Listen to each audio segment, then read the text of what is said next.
ಅವ್ರ ಜೊತೆ ನಾನು ಕೆಲಸ ಮಾಡೋದಕ್ಕೆ ಅನುಕೂಲ ಮಾಡಿಕೊಟ್ಟಿರ್ತಕ್ಕಂಥ ವೃತ್ತಿ ಬಾಂಧವ. ನಾನು ಹೆಚ್ಚು ಮಾತನಾಡಕ್ ಬರೋದಿಲ್ಲ ನಮ್ಗೆ, ಅದರಲ್ಲಿ ಭಾಷಣಕಾರ ಅಲ್ಲ. ಆನಂದ್ ದಿ ಅವರು ಮತ್ತೆ ನಾನು ಒಂದೇ ವಯಸ್ಸಿನವರು ಅಂತ ಕಾಣಿಸುತ್ತೆ. ಅದರಲ್ಲಿ ನಾನು 80ನೇ ಇಸ್ವಿನಲ್ಲಿ SLC ಪಾಸ್ ಆದವನು. ಈ ಶಾಲೆಗೆ ನಾನು 6/8/88ನೇ ಇಸ್ವಿನಲ್ಲಿ ಶಾಲೆಗೆ ಬಂದೆ. ಆದ್ಮೇಲೆ ಅವತ್ತಿನ್ನೂ ಜ್ಞಾಪಕ ಇದೆ, ಶನಿವಾರ ದಿವಸ. ಅವಾಗ ಪೂರ್ಣ ಕ್ಲಾಸ್ ಇತ್ತು, ಯಾವುದೋ ಒಂದು ಕಾರಣಕ್ಕೆ ಕ್ಲಾಸ್ನ ಪೂರ್ಣ ಮಾಡಿದ್ದಲ್ಲಿ ಬರ್ತಿದ್ದಾಗೇನೆ 9ನೇ ಕ್ಲಾಸು 10ನೇ ಕ್ಲಾಸ್ ಎಲ್ಲ ಕ್ಲಾಸ್ಗಳನ್ನು ತಗೊಳ್ಳಿ ಅಂತ ಶುರು ಮಾಡ್ಬಿಟ್ರಲ್ಲ. ಆಗ ತಾನೇ ನಾನು ಇನ್ನು ರಿಸಲ್ಟ್ ಬಂದು 1 ವಾರ ಆಗಿದೆ ಅಷ್ಟೇ. ನಮ್ಮ ಸಂಸ್ಥೆನಲ್ಲೇ ನಾನು B.Ed ಮಾಡಿದೆ. ಅಲ್ಲಿ B.Ed ಮಾಡಿದ ತಕ್ಷಣ ನಮಗಲ್ಲಿ ಇರ್ತಕ್ಕಂಥ ಲೆಕ್ಚರರ್ ನಾರಾಯಣ ಮೂರ್ತಿ ಅಂತಿದ್ರು. ಇಲ್ಲಿ ಹೋಗಯ್ಯ ಏನೋ ಒಂದು ಕೆಲಸ ಇದೆ ಅಂತ ಹೇಳೋದು. ಅದಕ್ಕೆ ಕಾರಣಕರ್ತರಾಗಿದ್ದವರು RGV ಮೇಡಮ್. ಇವರು ಯಾವುದೋ ಒಂದು ಕಾರಣಕ್ಕೆ ಹೋಗಿರೋದ್ರಿಂದ ನನಗೆ ಅಲ್ಲಿ ಜಾಗ ಸಿಗ್ತದಲ್ಲಿ. ಅಲ್ಲಿ ಕೆಲಸಕ್ಕೆ ಸೇರಾದ್ಮೇಲೆ 9 ಜನ ಶಿಕ್ಷಕರ ಜೊತೆಲಿ ನಾನು ಒಬ್ಬ ಆದೆ. ಪ್ರತಿಯೊಬ್ಬರಿಂದನೂ ಕೂಡ ಕಲಿತು, ನಾಗರಾಜನ್ ಸರ್ ಇರ್ಬೋದು, PR ಸರ್ ಇರ್ಬೋದು, TSK ಸರ್ ಇರ್ಬೋದು, SV master, MSL master, BS, AS ಅಂತಿದ್ರು, ಅಂಧಗಾಟ್ ಮಾಸ್ ಅಂತಿದ್ರು. ಇವರು ಎಲ್ಲ ಜೊತೆನೂ ಸೇರ್ಕೊಂಡು ಕೂಡ ನಾನು ಕೂಡ ಒಬ್ಬ ಶಿಕ್ಷಕನಾಗಿ ಒಂದು ಸ್ವಲ್ಪ ನನ್ನ ವಿದ್ಯಾರ್ಥಿಗಳಿಗೆ ನಾನು ಏನ್ ಮಾಡಿದ್ದೀನೋ ಬಿಟ್ಟಿದ್ದೀನೋ ನನಗೆ ಗೊತ್ತಿಲ್ಲ ಅದರಲ್ಲಿ. ಆದ್ರೆ ಇಷ್ಟರ ಮಟ್ಟಿಗೆ ಇಲ್ಲಿ ಒಂದು ಸನ್ಮಾನಕ್ಕೆ ಕರೆಸಿ ಮಾಡಿರ್ತಕ್ಕಂಥದ್ದು ನನಗೆ ತುಂಬಾ ಸಂತೋಷ ಆಗ್ತಾ ಇದೆ. ನಾನು ಯಾಕೆ ಮುಂಚೆ ತಗೊಂಡೆ ಅಂತ ಹೇಳಿದ್ರೆ, ಇಲ್ಲಿರೋರು ಎಲ್ಲರೂ ದಿಗ್ಗಜರು. ಮೈಕ್ ಮುಂದೆ ನಿಂತ್ಕೊಂಡ್ಬಿಟ್ರೆ ಸುಂದರ್ ಮಾಸ್ಟರ್ ನಮಗ್ ಬಿಡೋದೇ ಇಲ್ಲ. ಎಲ್ಲ ವಿಷಯಗಳನ್ನ ಅವ್ರು ಹೇಳ್ಬಿಟ್ಟಿರ್ತಾರೆ. ಕಡೆಯಲ್ಲಿ ನಾನು ಏನು ಮಾತಾಡಕ್ಕೂ ಏನು ಇರಲ್ಲ. ಇನ್ನು MSL, DR ಮಾಸ್ಟರ್ ಅಂತೂ ಬರೀ ಗಾದೆಗಳಿಂದನೇ ಮುಗಿಸ್ಬಿಟ್ಟಿರ್ತಾರಲ್ಲ. MSL ಅಷ್ಟೇ. ಜೊತೆಗೆ ನನಗೆ ತುಂಬಾ ಆತ್ಮೀಯರಾಗಿದ್ದವರು ವೆಂಕಟೇಶ್ ಮೂರ್ತಿ ಅವರು.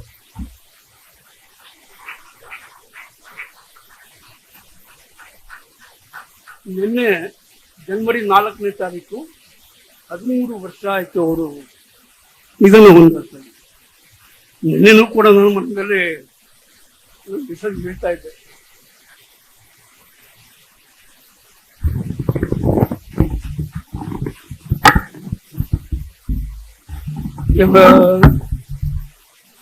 ಕಾಲಕ್ರಮೇಣ ಒಬ್ಬೊಬ್ಬರ ರಿಟೈರ್ಡ್ ಆಗ್ತಾ ಬಂದ ಹಾಗೆ 2011ರಲ್ಲಿ ಎಲ್ಲ ಕೊಂಡಿನೂ ಕಳಿಸ್ತಾ ಬಂತು.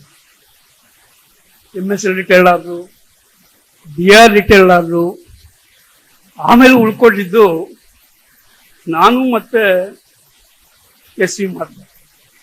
11 ಆದ್ಮೇಲೆ ಅವರು 2 ವರ್ಷ ಆದ್ಮೇಲೆ ಮಧ್ಯದಲ್ಲಿ ನನಗೆ ಇನ್ನೂ 1 ವರ್ಷ ಇದೆ ಅನ್ಬೇಕಾದ್ರೆ ಬಿಟ್ಟು ಹೋದ.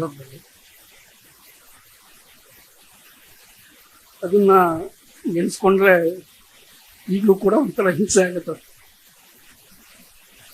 ಯಾಕಂದ್ರೆ ಯಾವ ಸ್ಟೂಡೆಂಟ್ ಕೇಳೋದು ಕೂಡ ನಾವು 3 ಜನ ಒಟ್ಟಿಗೆ ಹೋಗ್ತಾ ಇದ್ವಿ.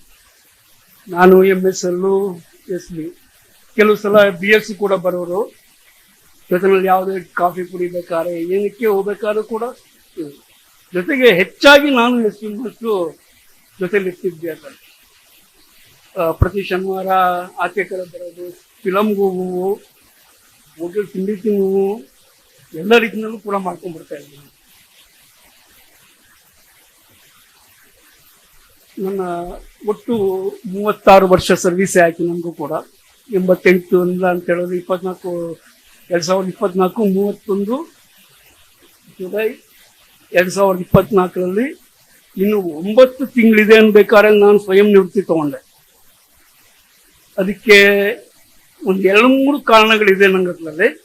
ಅದನ್ನ ಹೇಳೋದೇನು ಬೇಡ. ಅದರಲ್ಲಿ ಜೊತೆಗೆ ಏನಾಯ್ತಪ್ಪ ಅಂದ್ರೆ, ನಾನು ಬಂದಾಗ 400 ಜನ ಇದ್ದಂಥ ಸ್ಟ್ರೆಂತ್ ಬರ್ತಾ ಬರ್ತಾ ಬರ್ತಾ ಏನಾಯ್ತು, ಕ್ಷೀಣಿಸ್ತಾ ಬಂತು. ನಮ್ಮ ಗೌರ್ಮೆಂಟ್ ಶಾಲೆಯಲ್ಲಿ ಹೈಸ್ಕೂಲ್ ಪ್ರಾರಂಭ ಆಯಿತು. ಪಕ್ಕದ ಶಾಲೆಗಳಲ್ಲಿ ಸ್ಟ್ರೆಂತ್ ಕಡಿಮೆ ಆಯಿತು. ಕನ್ನಡ ಮಾಧ್ಯಮ ಶಾಲೆಗಳಿಗೆ ಮೃಗಾಲ ಇಲ್ಲದಂಗೆ ಆಯ್ತು. ಅದರಲ್ಲಿ ಸುತ್ತಮುತ್ತ ಬರೀ ಇಂಗ್ಲಿಷ್ ಮಾಧ್ಯಮದ ಶಾಲೆಗಳ ಪ್ರಭಾವ ಜಾಸ್ತಿ ಆಯ್ತು. ಅದರಲ್ಲಿ ಈ ಎಲ್ಲ ಕಾರಣಗಳಿಂದ ನಮ್ಗೆ ಅದರಲ್ಲಿ ಶಾಲೆನ ಮುಂದುವರ್ಸೋದಕ್ಕೆ ಮಾಡೋದಕ್ಕೆ ಆಗ್ತಾ ಇರಲಿಲ್ಲ. ನಮ್ಗೆ ಮಕ್ಕಳಿಗೆ ತಾನೇ ಶಾಲೆ ನಡೆಸೋಕ್ಕಾಗಲ್ಲ, ಮಕ್ಕಳೇ ಇಲ್ಲ ಅಂತೇಳಿ ಶಾಲೆ ನಡೆಸೋಕ್ಕಾಗಲ್ಲ ಅದರಲ್ಲಿ. ಬಟ್ 2011 ಒಂದು 20ನೇ ಇಸ್ವಿವರೆಗೂ ಕೂಡ ಹಲವಾರು ವಿದ್ಯಾರ್ಥಿಗಳು, ಇವನ್ ಆನಂದಿಯವರು ಸೇರಿ ನನಗೆ ಹಣಕಾಸಿನ ಸಹಾಯದಿಂದನೂ ಕೂಡ ಮಾಡಿ ಮಕ್ಕಳುಗಳಿಗೆ ಬೇಕಾಗಿರ್ತಕ್ಕಂಥ ಪುಸ್ತಕ, ಯೂನಿಫಾರ್ಮು ಇವುಗಳೆಲ್ಲದಕ್ಕೂ ಕೂಡ ಹಣ ಸಹಾಯನೂ ಕೂಡ ಮಾಡಿದ್ದಾರೆ. ಕೋವಿಡ್ ಆದಮೇಲೆ ನಮಗೆ ಯಾವುದೇ ರೀತಿಯಲ್ಲಿ ಸ್ವಲ್ಪ ಹಿಂಸೆ ಆಯ್ತು. ಅದರಲ್ಲಿ ಮಕ್ಕಳುಗಳಿಗೆ ಅಡ್ಮಿಷನ್ ಆಗೋದೇ ಕಮ್ಮಿ ಆಯಿತು. ಈ ಎಲ್ಲ ಕಾರಣದಿಂದ ಸಂಖ್ಯೆ ಕಡಿಮೆ ಆಯಿತು. ಒಂದು ರೀತಿಯಲ್ಲಿ ನನಗೇನಾಯ್ತು ಅಂತ ಹೇಳಿದ್ರೆ, 80 ಜನ ಮಕ್ಕಳನ್ನ ಕೂರ್ಸ್ಕೊಂಡು ಪಾಠ ಮಾಡ್ತಿದ್ದ ಜಾಗದಲ್ಲಿ 8 ಮಕ್ಕಳುಗಳನ್ನ ಕೂರ್ಸ್ಕೊಂಡು ಪಾಠ ಮಾಡಬೇಕಲ್ಲ ಅನ್ನೋದು ಬಹಳ ಮನಸ್ಸಿಗೆ ಬೇಜಾರಾಗಿ ನಾನು ಹೋದ ವರ್ಷನೇ VRS ಬರೀಬೇಕು ಅಂತಿದ್ದೆ. 1 ವರ್ಷ ಮುಂದುವರ್ಕೊಂಡು ಈ ವರ್ಷ ನಾನು ತಗೊಂಡಿದ್ದೀನಿ. ನಾನು ಕೆಲವು ಸಲ ಅನಿಸುತ್ತೆ ಇನ್ನೊಂದು 8-9 ತಿಂಗಳು ಮಾಡಿದ್ರೆ ಆಗ್ತಿರ್ಲಿಲ್ವಾ ಅಂತ ಹೇಳ್ಬಿಟ್ಟು. ಆದರೆ ಒತ್ತಡ ಅನ್ನೋದು ನಮಗೆ ಬಹಳ ಹಿಂಸೆ ಕೊಡುತ್ತೆ. ಅದರಲ್ಲಿ ಮಾನಸಿಕವಾಗಿ ಇರ್ತದೆ. ಒಂದು ವಾಲ್ಮೀಕಿ ತಗೊಂಡಾಗ ಈ ಸಮಯದಲ್ಲಿ ನಿಮಗೆ ಸಹಾಯ ಮಾಡಿರ್ತಕ್ಕಂಥ ಎಲ್ಲರಿಗೂ ಕೂಡ ವಂದಿಸ್ತಾ, ನಾನು ಈ ಸಂಸ್ಥೆಯಲ್ಲಿ ಕೆಲಸ ಮಾಡೋದಕ್ಕೆ ಕಾರಣಕರ್ತರಾಗಿರ್ತಕ್ಕಂಥ ಮ್ಯಾನೇಜ್ಮೆಂಟ್ನವ್ರಿಗೂ ಕೂಡ ವಂದಿಸ್ತಾ, ನಾನು ಅದರಲ್ಲಿ ನನಗೆ ಸ್ಫೂರ್ತಿದಾಯಕರಾಗಿರ್ತಕ್ಕಂಥ ಎಲ್ಲ ಶಿಕ್ಷಕರನ್ನು ಕೂಡ ವಂದಿಸ್ತಾ, ನನ್ನ ವಿದ್ಯಾರ್ಥಿ ಮಿತ್ರರಿಗೆ ಏನು ಹೇಳೋದು ಕಡಿಮೆ ಇಲ್ಲ. ಏನು ಹೇಳಕ್ಕಾಗಲ್ಲ.